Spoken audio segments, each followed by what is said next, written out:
All right, hello everybody. Like they said, my name is Michael Mosley. I am from Detroit, Michigan. Let me get my references. Oh, we have some Detroiters here? All right, wonderful. Okay, great. And I serve as the SGA president of this wonderful school. And while I do not physically look like the majority of the population, I definitely embody the core values of the dignity at worth of a person and the importance of human relationships, which is part of the code of ethics, which is how I became president, talking to everybody. I have so many friends from different cultures, races, and backgrounds. It's crazy. I even met Thomas over there, the guy who brought back the SGA president in the 70s. So raise your hand, Thomas. Little shout out. You know, we have to appreciate those who come before us. And one of the things that brought me to social work was scholarship, which is why we're here today to raise some great money. And I found out through going here, I'm actually a third generation Michigan student. And my grandfather was born in 1927. Michigan gave him a full scholarship to Michigan Michigan undergrad. And in a time where a lot of people probably didn't want him to go here, but they still championed him more. And that's what I love about Michigan. And my mom, she also got her master's from Michigan. She had a full scholarship.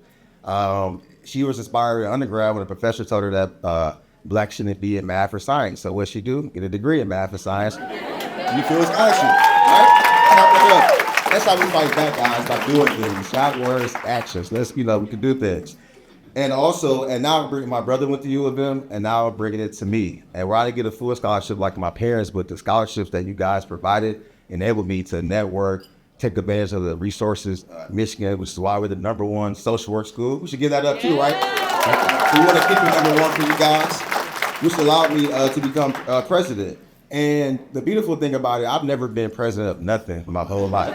I had a horrible stuttering problem when I was younger, barely could speak, and I had social workers and I had special education teachers, and my mother, who was an educator, guide me to where I am today. And also, I want to give a special shout out to Hala and to Nancy, wherever they're at. They encouraged me to be president, and nobody believed me except my mama, of course. They encouraged me because I was so involved, and I was involved because Sharice was able to give me some great financial scholarships, and I really appreciate that. And so, and prior to meeting Hala and Nancy, I heard students complain, just a little disgruntled about the field placements. I'm not sure if they had that when you were here, but you don't get paid for it. And rightfully so, we don't necessarily have all the skills to get paid, but we don't get paid for it, and we have bills. And so I was happy to hear, I came in the building, saw Charlotte, Abigail, Madison, greeted us with coffee. Hey guys, we raised $25,000 in a month for you guys. And I was like, wow. So I was able to go take that information, take it to the students, and everybody's happy again. And it's just showing support and just love that we have for the students, and the staff really do have a love and dedication for the students. Sometimes there's a disconnect where we might be a little afraid, but we're here to bridge that gap. And I see a lot of students and alumni here tonight, and I encourage everybody to meet new people, get some business cards, email some people, and students, check your emails. There's a lot of them don't.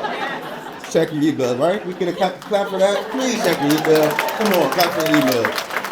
And, okay. Oh, and also as SGA president, we focus a lot on collaboration. I have some student government members here, Yanni, Savannah, Hannah, who's our CSG government representative, and we developed a committee called the Advocacy Committee, where we dealt with the issues of immigration task force and the DEI, centered around DEI. And the beautiful part about it, we came together with the staff to work cohesively with our director of marketing, Renee. I think she's one of them, because we wanted to make sure all of our information we passed out was accurately and sourced properly, because we are the #1 school, right?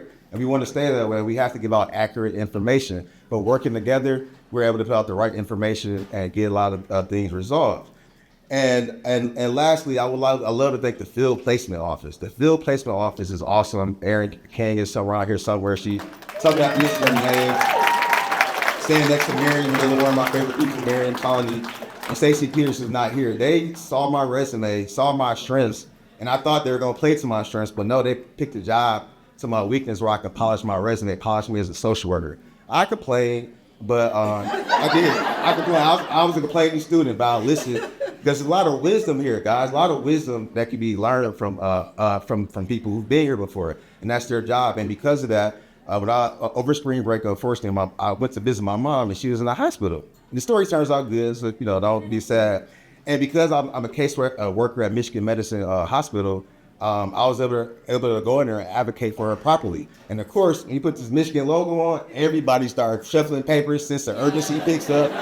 doctors were telling me things. I don't even know what they were saying, medical terms. I thought, yeah, okay, get on that. And, giving them comfort. Doctors who are overworked hours. I was helping out other patients, got some real experience. And so it felt good to really to be able to take what my field placement apply it to real life. And my mom left her with some extra medical supplies. So she's doing fine now. She's great. And lastly, this is why it's important to give, guys. Please give to I've never given back to alumni in my past, but I'm going to, because I've benefited so much. Just be able not to have a third job, and I can able to go around the school and network and resource and meet people like the dean. The dean is wonderful, guys. I met her by mistake. I opened the door like, hey, what class do you teach? So I'm the dean. I'm like, I'm sorry, my bad. Excuse me. So I have the wonderful privilege and opportunity, to introduce the president of the alumni board, who you guys are going to give a whole bunch of money to. I think we could beat $25,000. A lot of rich-looking people out here, I think. Let's keep giving them drinks, they'll get more. Okay, so to no further, I would like to introduce you, Miss Peggy, the president of the alumni board. Give it up.